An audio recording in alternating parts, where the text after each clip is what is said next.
materials, independence, so many keywords and so many issues. And I'd like to start with Tamara. Some of you have been moderators and some of you have been present in US sessions. Could you please give us the main thoughts, the main remarks that it's worth sharing, not only among us, but worth sharing with a wider audience also? The floor is yours. Thank you. Elvira was actually moderator during our sessions, and I think that she will be much better reporter from these sessions than I would. I'm not as systematic as she is, I think. I've chosen a number of sentences that were also, as you said, repeated all over again, but also sentences that actually had a strong impact on me. And I think that those sentences I'll take with me and think about in the days to come. I think that the main impression from our sessions is that Corona unfortunately stole everything else from us. That's actually one of the main topic, the only topic. We somehow forgot, and I want to remind my esteemed colleagues that fake news existed even before coronavirus, and it will definitely exist further on. So we have to have that in mind. But some of the main sentences from our sessions. Ramzi Lani said, we recognize the problem. He taught the countries all over the region. We recognize the problem, but don't know how to deal with it, how to solve it. And that's the main issue. Something that also impacted on me was we have to turn to authoritative sources in order to fight fake news, misinformation, propaganda, etc., etc. It's journalism basis, but very important basis. One of the questions that really, made me emotional was, should we criticize ourselves? Elvira posted that question, and I think that's a very important question, which is connected to one of the main questions of this conference, self-regulation and regulation. This is actually, in my opinion, part of self-regulation, to criticize ourselves. We pointed out the importance of spreaders of fake news, public figures who appear in mainstream media telling fake news and attracted unwanted attention and attention which is really bad for public interest. Most of us pointed out those kind of people all over the region. In order to try to suggest some of the solutions to fight fake news, misinformation, and propaganda, fact checkers, fake news hunters, etc., were pointed out as a first step towards the solution. So fact checkers are one of the first steps. A number of people pointed that out. One of the sentences that really affected me was that we are witnessing transition from reality to ideology, that people are turned to believers. It's very important. I'm sorry, colleagues, I don't mention names because I just wanted to point out the sentences. But transitions from reality to ideology, and people are turned to believers. It's very important, both in coronavirus times and after then, I think. What we actually paid a lot of attention to was media literacy and literacy in general. Basic media, political, and finally, very important, scientific literacy. And in connection with that, it was pointed out that system of education in the region don't support critical thinking. I totally agree with that sentence, and I think that it's one of the roots, one of the main reasons that we witness such a spread of fake news, misinformation, and political propaganda. We are lacking critical thinking. Our generation, older generations, And I think these young generations, even more than us. What also affected me, and I think it's very important, Ramzi Lani said that both fake news and misinformation as well as propaganda have domestic origin. It's based on our domestic soil within each one of our countries. There is no vaccine for infodemia, a very attractive sentence, and I think one of the main sentences mentioned in our session. For all the participants, when I raise my digital hand means it's the last minute. Okay, I'm done, more or less. More or less. What was also said is that phenomenal fake news and misinformation is now mainstream. It's very important as well. What I didn't know was that fake news travels 6 times faster than real news. It's a very interesting fact.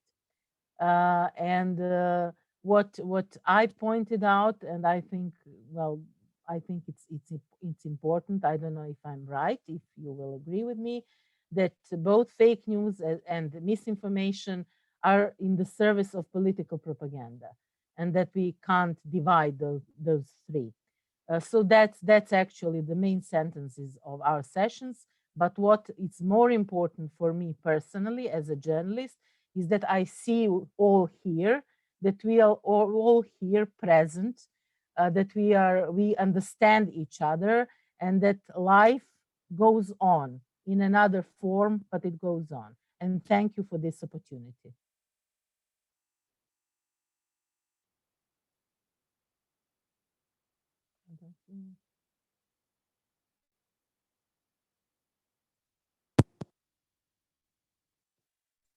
Sorry, I was muting myself. When I raise the digital hand, it means it's the last minute of the 5. And when I put the upload, it means time is up. Milka Tadic.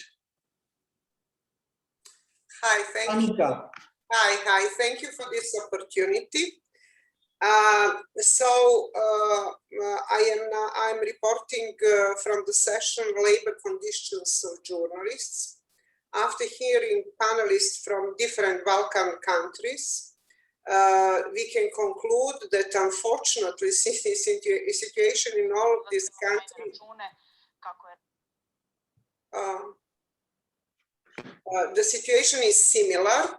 Here are some remarks and the conclusions from our discussions. Media and journalists are more vulnerable due to economic crisis and pandemic.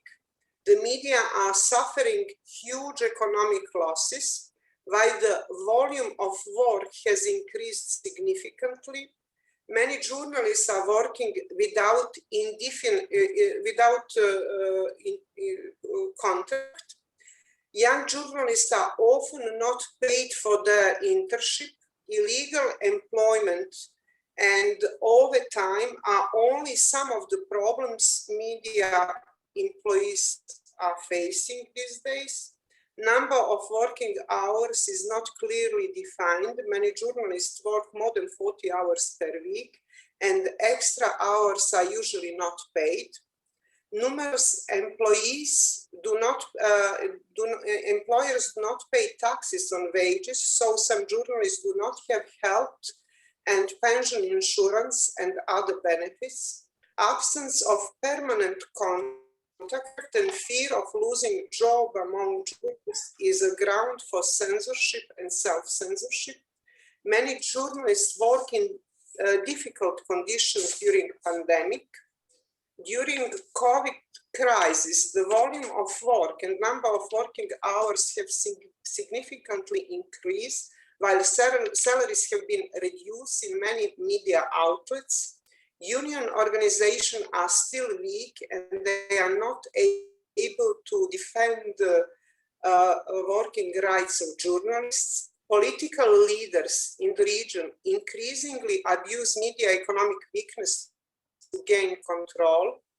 The influence of advertisers on editorial policy is evident. Ownership structures are not always transparent. There are fears that some media are connected to mafia and illegal money. Links between media owners and political structures are very strong and not transparent. Courts are not independent enough to protect journalists' labor rights. So those are just some of the remarks which we have during our session. Thank you, Mika.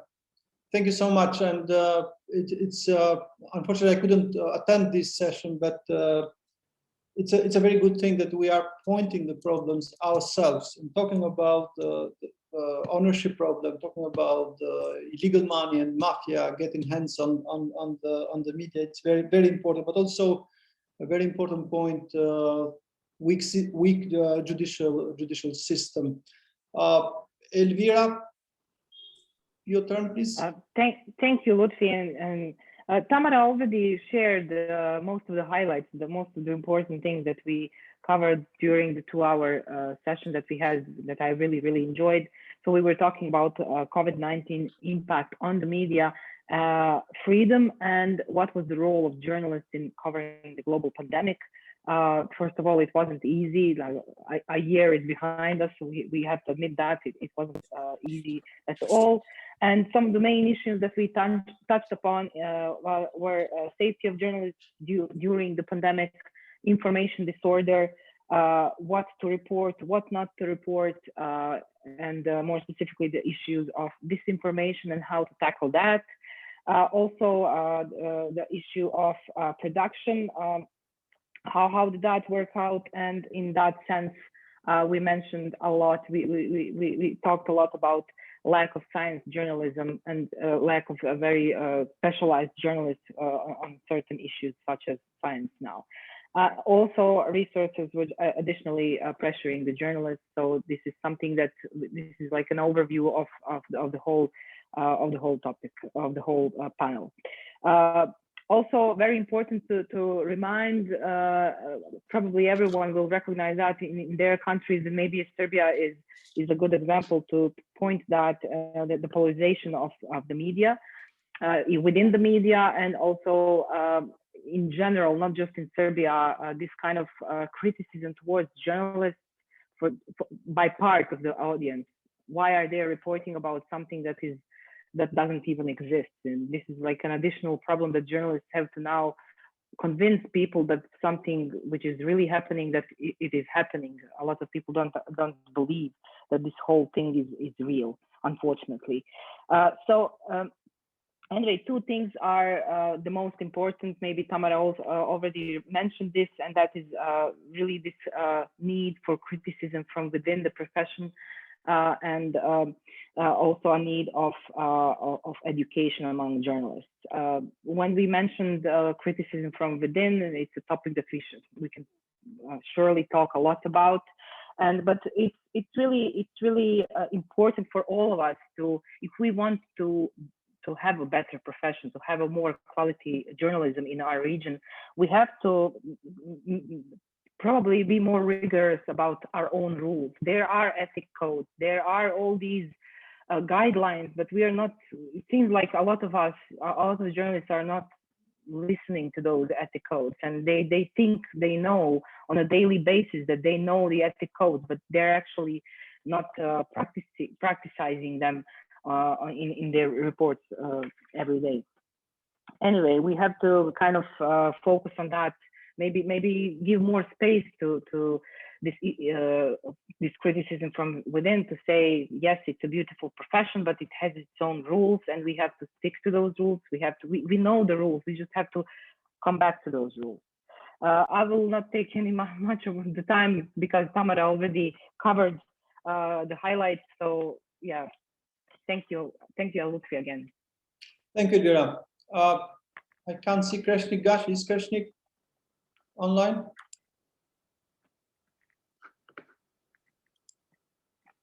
No. And then Vasco?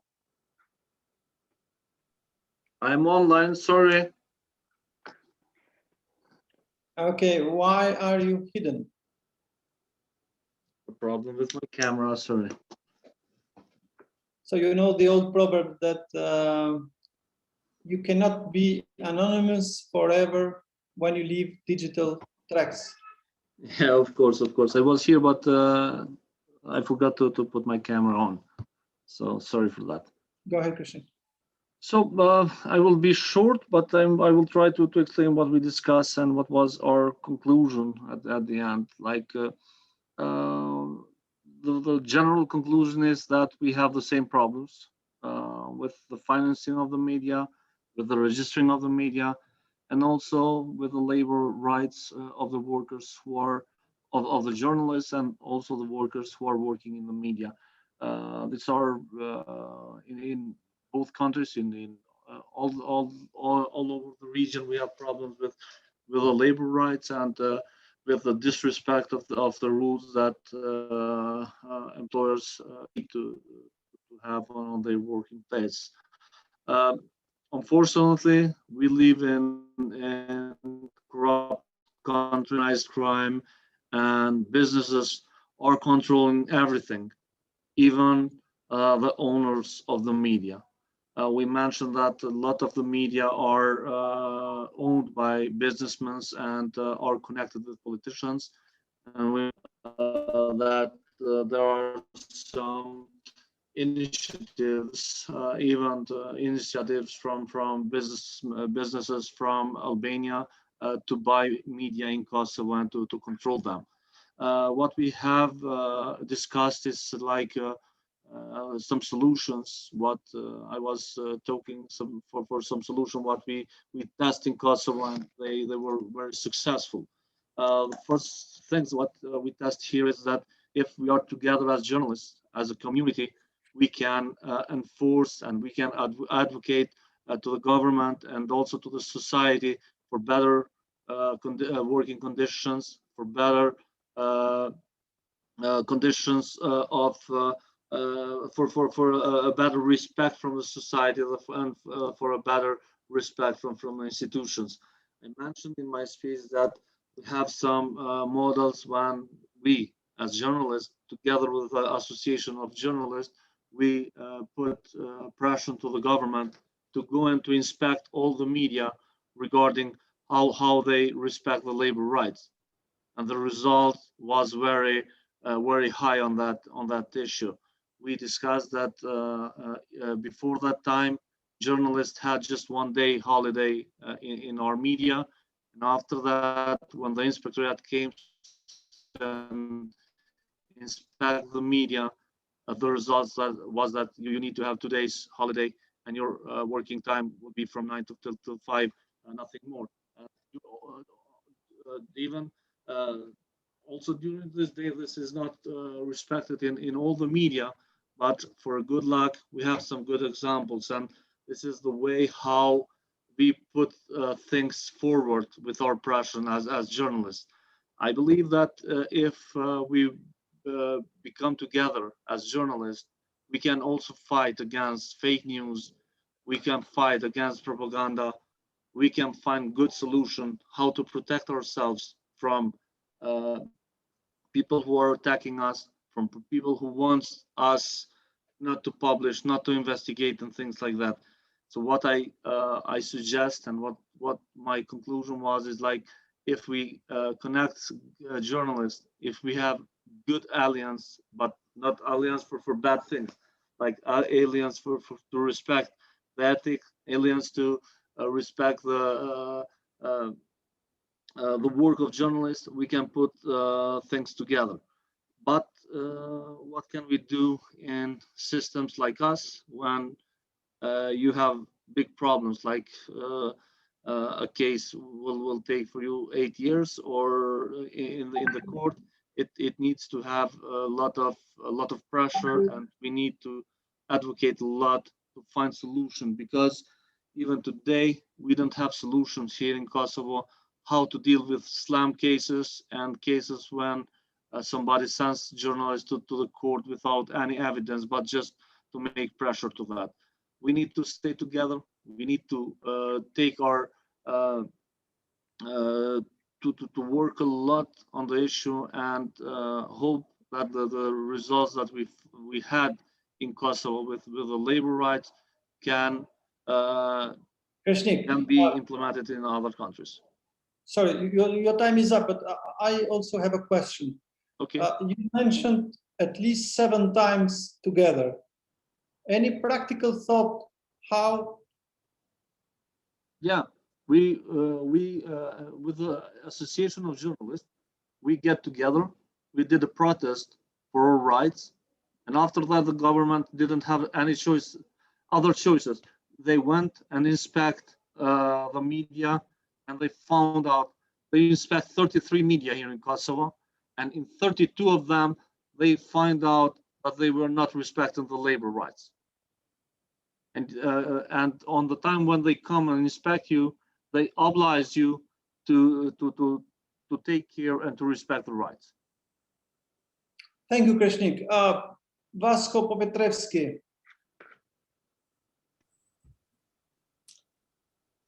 Hello. Coloreto Tsukali used to be moderator of our session.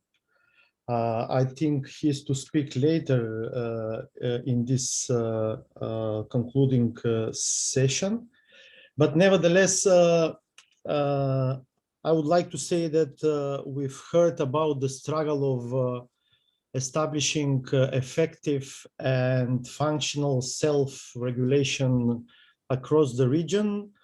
There are more successful, less successful attempts and efforts in different countries.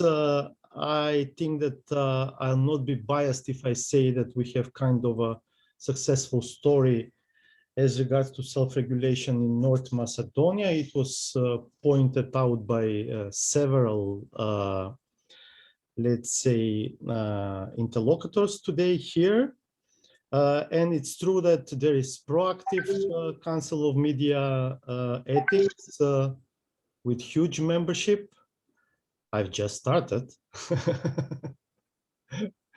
There is also proactive Press Complaints Commission. For example, yesterday only, they announced their judgments in 20 cases of potential violation of the Code of Ethics. But as we've heard also from Marina Tuneva from the Council of Media Ethics in North Macedonia, results on the ground are very poor. Why? We both mentioned the initiative with the establishment of the Register of Professional Online Media in the country. I think that it is of a unique initiative. I haven't heard that such initiative exists in any other country. It means that the Council and the largest association of journalists signed a memorandum of cooperation with the largest Chamber of Commerce in order companies to know where to advertise or where not to. But 2 years after its establishment, unfortunately, companies, members of the mentioned Chamber of Commerce, do not respect the memorandum and continue to advertise in media that do not comply with professional and ethical standards. It was pointed also from Coloreto, from Marina, and from myself that we cannot talk about effective and functional self-regulation if we don't include business community in a much more direct way in these efforts, because companies don't have only corporate social responsibility to advertise in professional media. They have an interest of rule of law, functional rule of law, independent judiciary, legal certainty, and media are their allies in that struggle, playing hopefully a role of watchdogs in a democracy. So this is my intervention. Thank you, Vasco. I really think that it's regretful. I mentioned yesterday that the model which seemed a novelty and a noble one, that the Chamber of Commerce have an agreement with the Association of Journalists and pledge to advertise on the media who are there to the ethic codes didn't work in Macedonia.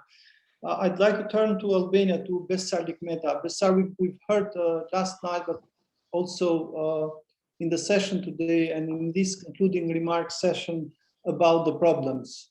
And most of them, we know the problems, but did you spotted any novel idea of how to move forward or how to start changing things?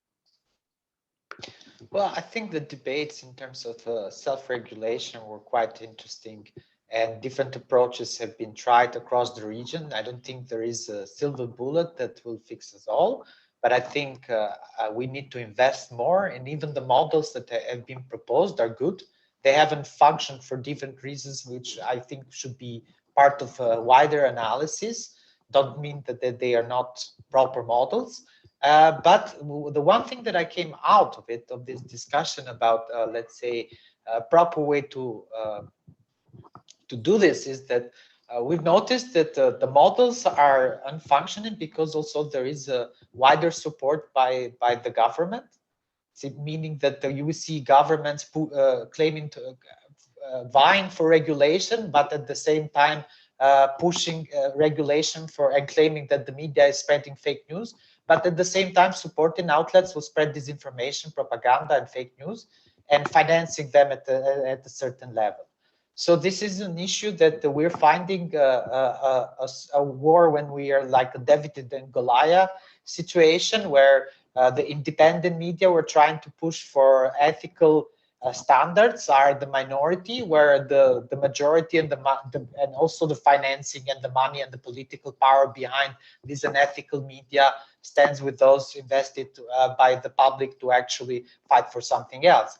So I think the struggle goes on. The models, we should learn from each other and find what worked and what didn't work and find a better solution.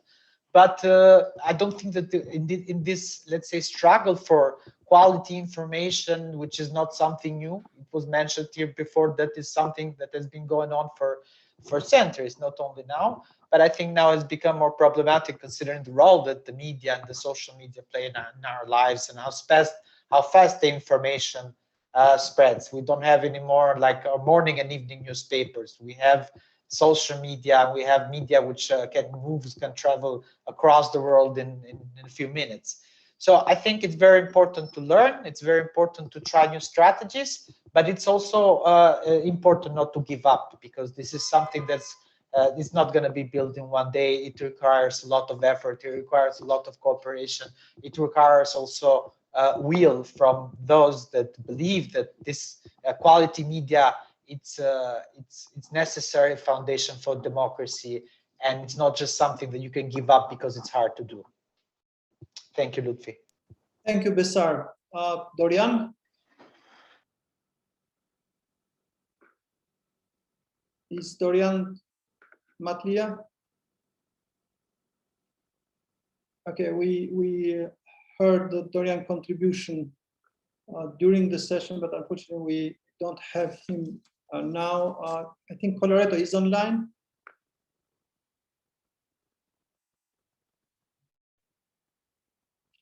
Seems to have technical problems.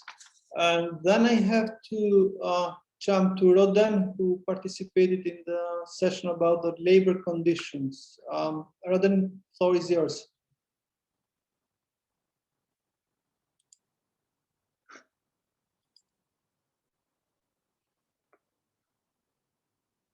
Okay, as I can see, Roden is not present, but I'd like to say one thing or two about the sessions which we don't have moderator.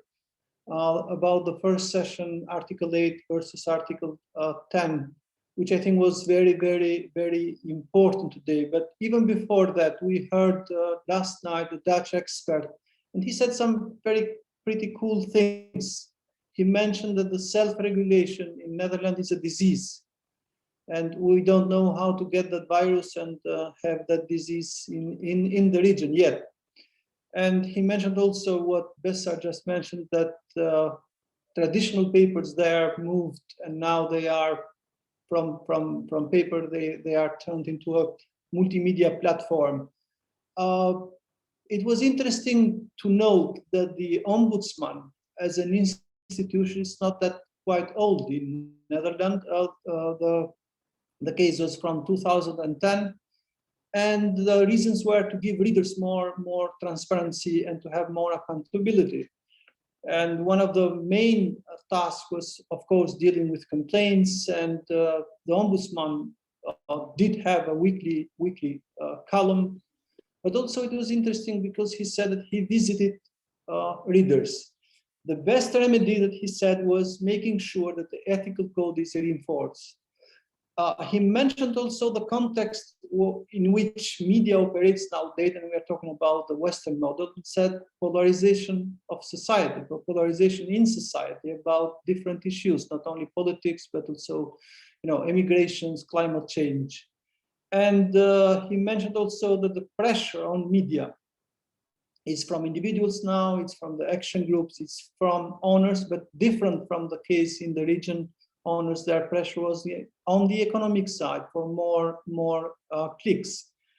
And it was very interesting also today, judges from the Strasbourg and Judge Pavlik talked about the mainly Article 10 of the conventions. He talked about the liabilities on online media. He mentioned also, as a judge, that now the broadcast, the print is all moving online. He tackled the question of anonymity and also the permanence. Once a material or an article or a comment is online, so it's out of control and it remains there for a very long time. Judge Pavlik mentioned the right to be forgotten, but also he stressed the need to tackle the harm that we see now to the rights of the other people. In terms of the self-regulations, he talked about the liabilities of online operators, but about their own content, but also user-generated content, third parties, about the comments in online, also in the social media.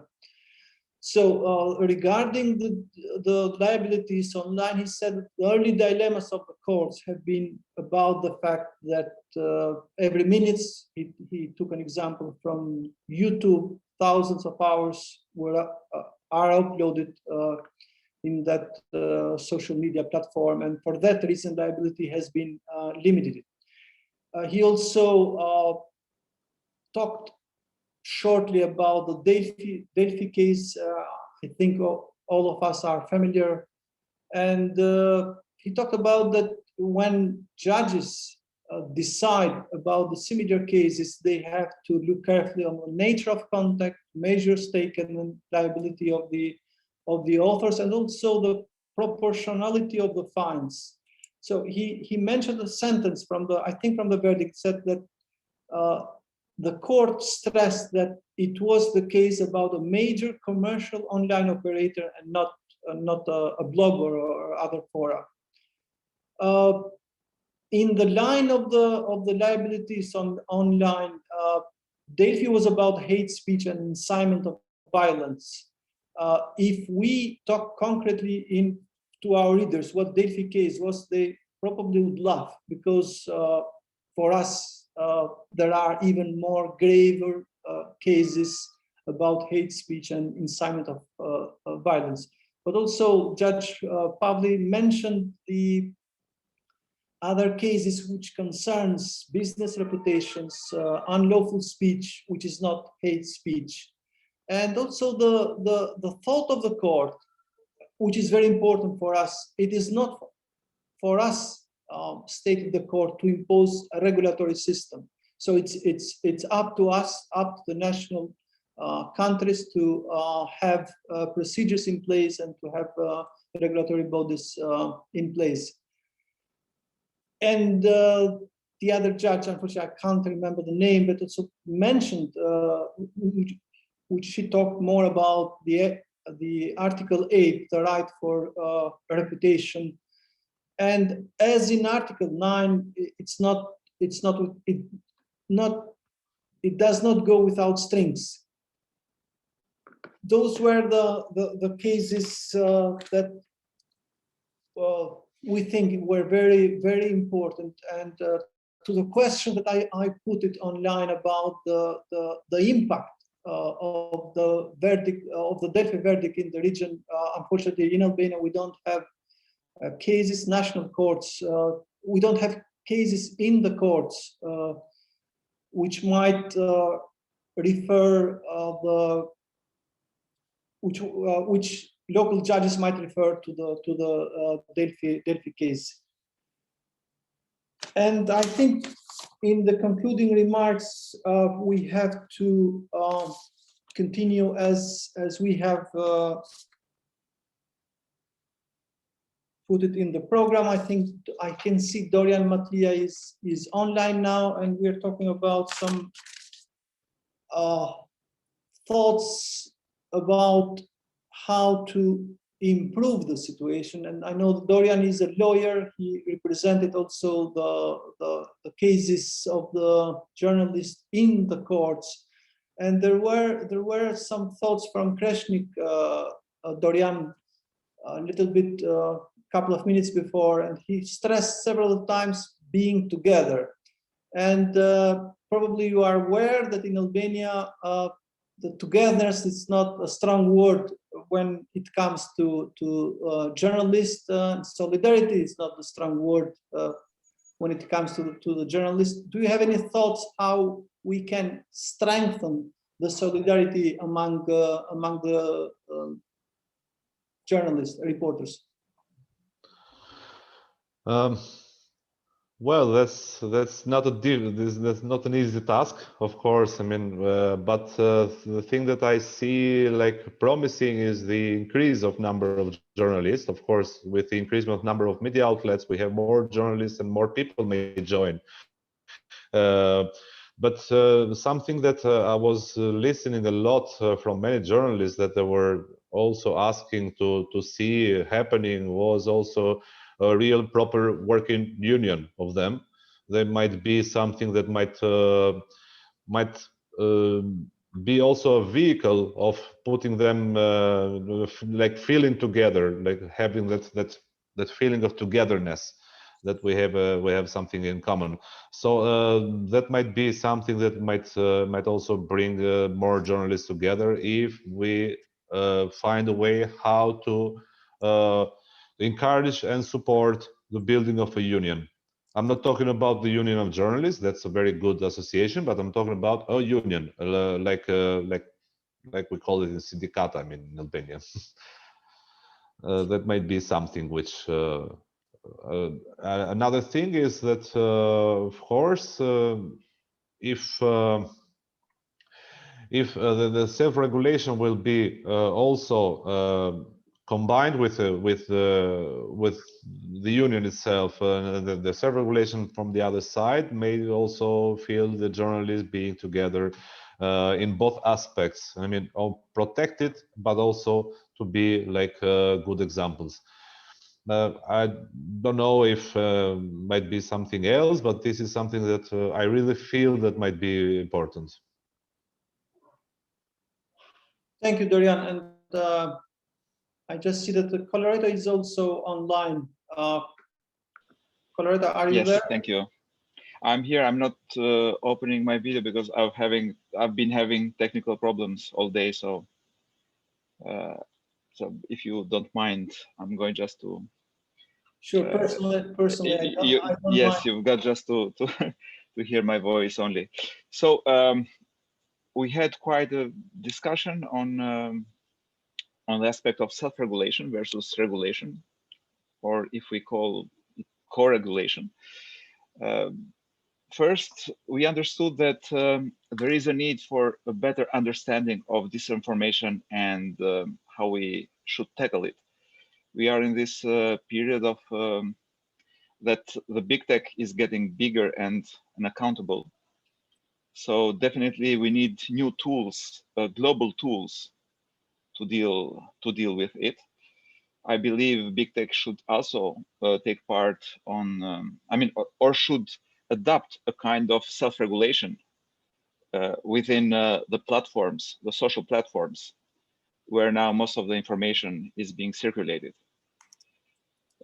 We also understood during our panel that it's very important to have an inclusion of advertising and business into the process. The business should, and businessmen and women should understand that self-regulation is very important for business as well. Not for media business, but for every business.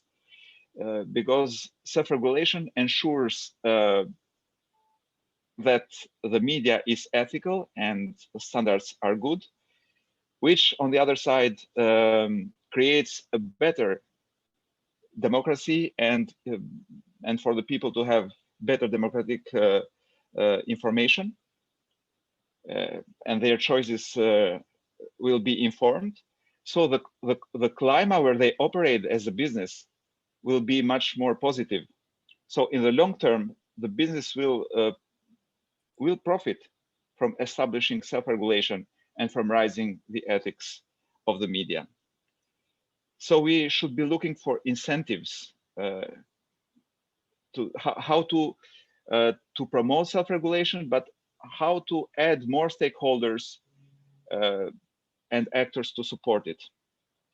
But definitely at the end, at least in the Balkans, all we need is political will to be able to put the self-regulation on solid grounds. Also, we need to you mentioned incentives. I mean, what do you mean? For example, we had the example of the Press Council of Northern Macedonia. They have created this registry, where they are cooperating with the Chamber of Commerce. So the Chamber of Commerce supports only the ethical media that are in the registry. So the money of advertising don't go to the media that are unethical. Yeah, but Vasco has just told us that it's not working there. I mean, it was a noble idea, but it's not working. I think we should wait and see. I believe this is a positive incentive, and maybe we should give it more time and see if it will work at the end or not. But definitely we need to bring the business on board. Otherwise, self-regulation will remain only peripheric and will not have the necessary strength to set the standards for the media. Another thing that was discussed is to create to enforce a mechanism within media for fact-checking and other processes that will make the product more ethical. So we need to work. I mean, the media will need to work and be trained with editorial, the way how the editor should work and double check on the materials that are being published, etc. Also, we discussed about the fact that regulatory bodies can help in this process. One good example was from Bosnia, where the regulatory body is engaging in media literacy, which is one of the best ideas now being implemented to fight the disinformation and misinformation. We need to put more energies into this, and it's good when we see the regulatory bodies engage with the media literacy. We know that it's not easy. It's not easy for regulatory bodies in the Balkans to operate because of the political pressure they are under. Yeah, I mean, if the regulatory body will do their job, if the judge will do their job, if the labor inspectorate will do their job, I mean, we wouldn't have this conference because the problems would have been solved. But you said that it needs more time, and it seems that the life is difficult only first 100 years. Then it's personally, I believe it needs political will. I mean, without political will, all our efforts are in vain. Because the biggest problem in the Balkans is the political interests and business interests being mixed and mostly underground. So that's most of the misinformation is coming from. I'm referring to what Besar said last night and today. It's about quality, how to create the islands of integrity of the media. And so far, it seems that the quality media is to the non-business model of the media. I mean, media funded by the donors.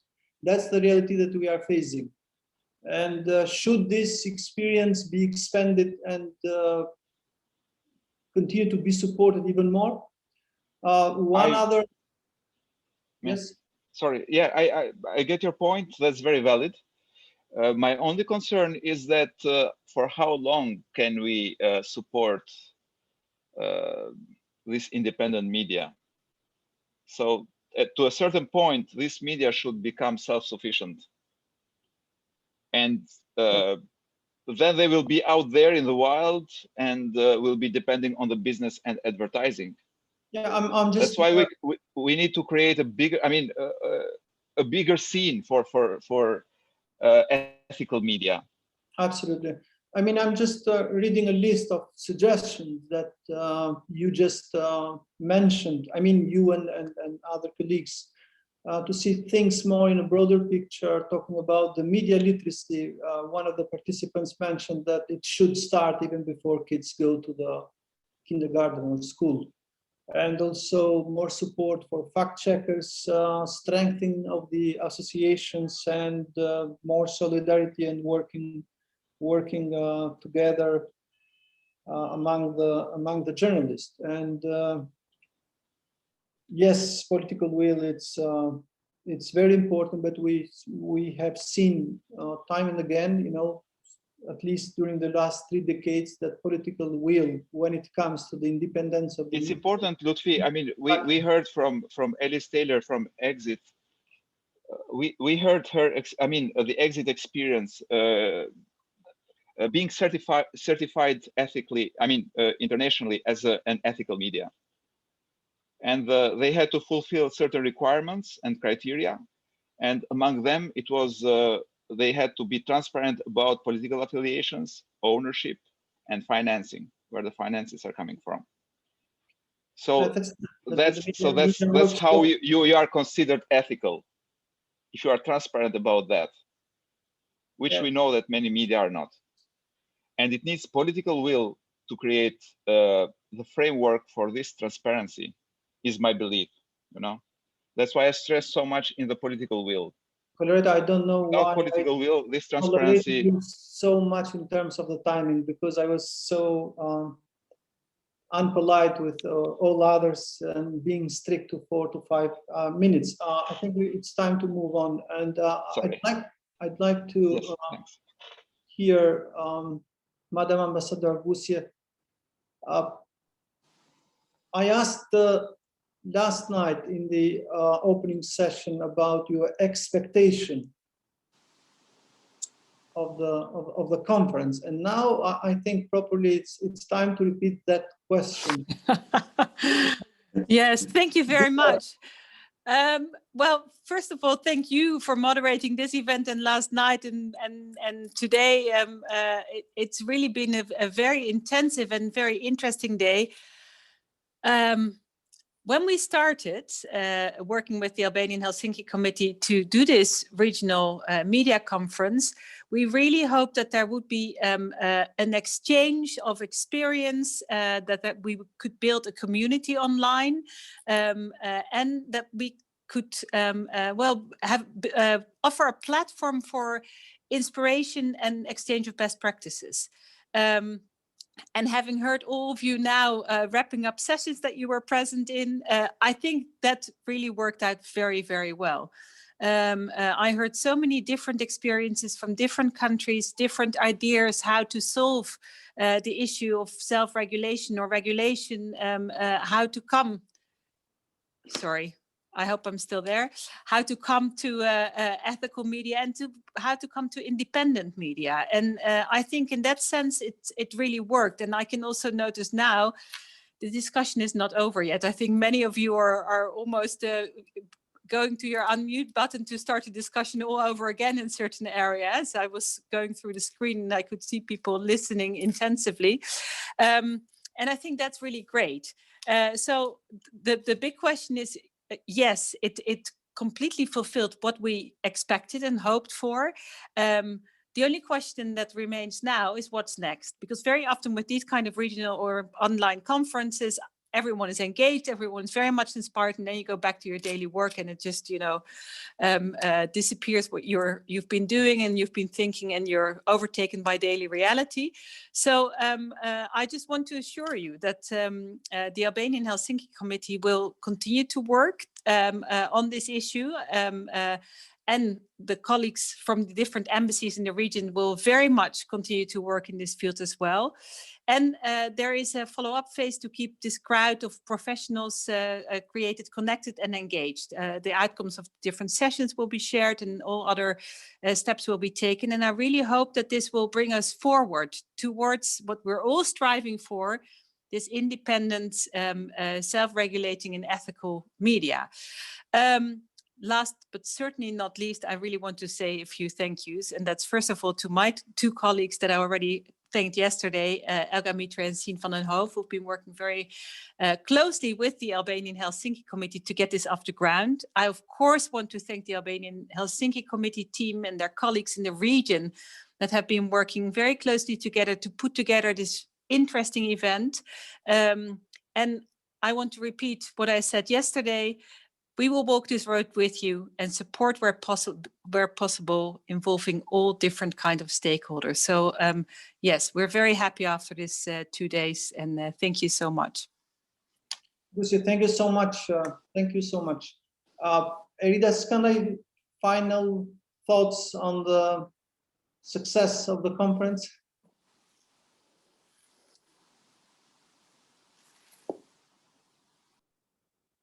Okay, thank you very much. Personally, I took a lot of notes and I'm very grateful to all the experts and the contributors for their professional ideas and suggestions. And I found very interesting a lot of practices, because regarding the problems, more or less we know them, but the practices that were shared, especially from the Ombudsman of NRC in Netherlands, especially for the model of the self-regulation with regard to the ethics, as well as to see positive results from the self-regulatory bodies in region and Albania. Coloretto Tsukali is one of the strong guys that is working a lot with it. So thank you a lot, and hoping to have a lot of support for these regulatory bodies, press councils, and to have better synergies among them in order to share experience and to learn from the lessons and the positive results. With regard to the case law of the Strasbourg Court, it showed that the European Convention is a living instrument. And with living instrument, it means that the case law is changing, is being developed, because even the media sector is changing, especially the online media has had a very rapid and strong development in the last decade.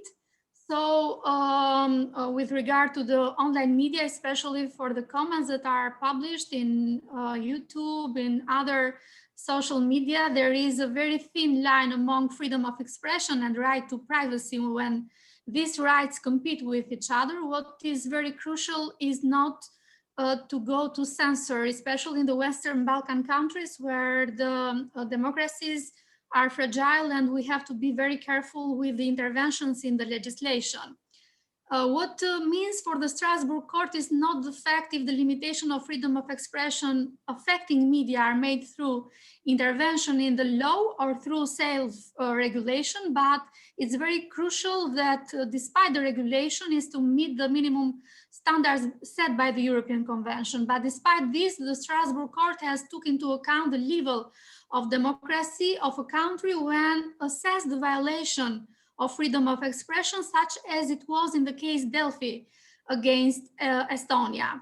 Personally, I was very sorry to see a low participation of people, journalists and media representatives in the session for the labor rights of the journalists and media employees. Journalists are constantly searching for news, are carrying a considerable burden on their shoulders, and are at the forefront of defending the rights of others. But when we talk for respecting and protecting the rights of journalists, I think much effort should be done, and I hope this case will have the due diligence from journalists themselves, and we hope to succeed in Albania in order to make possible, but not to impose, the establishment of a trade union of journalists and media employees, as our colleague Dorian Matliai has also shared.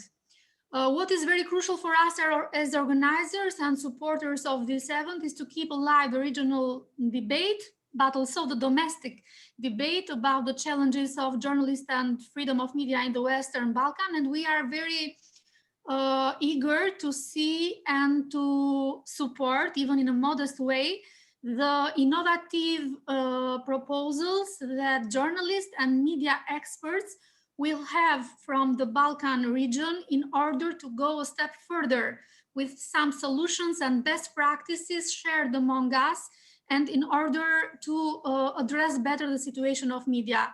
Rome was not built in a day, we all know this, but we hope to make steps in advance and not to make a step back, as it was the situation with the draft law on anti-defamation package, for which the sector of media itself, the organizations that are part of this conference, have been very active and have our support as Albanian Helsinki Committee, and especially Björn Albania. Thank you to all of you. Thank you to the Dutch Embassy and to all the people that work day by day for realization of this conference in these COVID times. And we hope to see you soon in other events and activities in order to keep alive the debate and to work together for the best solutions.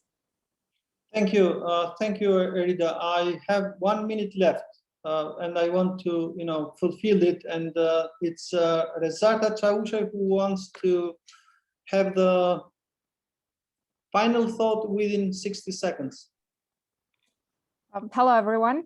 I just had a very short remark to make, because I heard Coloretto, and when you round out all the problems, it seems very bleak. But I think that we basically have a very natural ally, and that is the public. And if the media sticks to being a professional, if it sticks to fact-based reporting, if it sticks to promoting professionalism and excellence, I think that this will result in informed public opinion, and the informed public opinion is going to result in better decision making.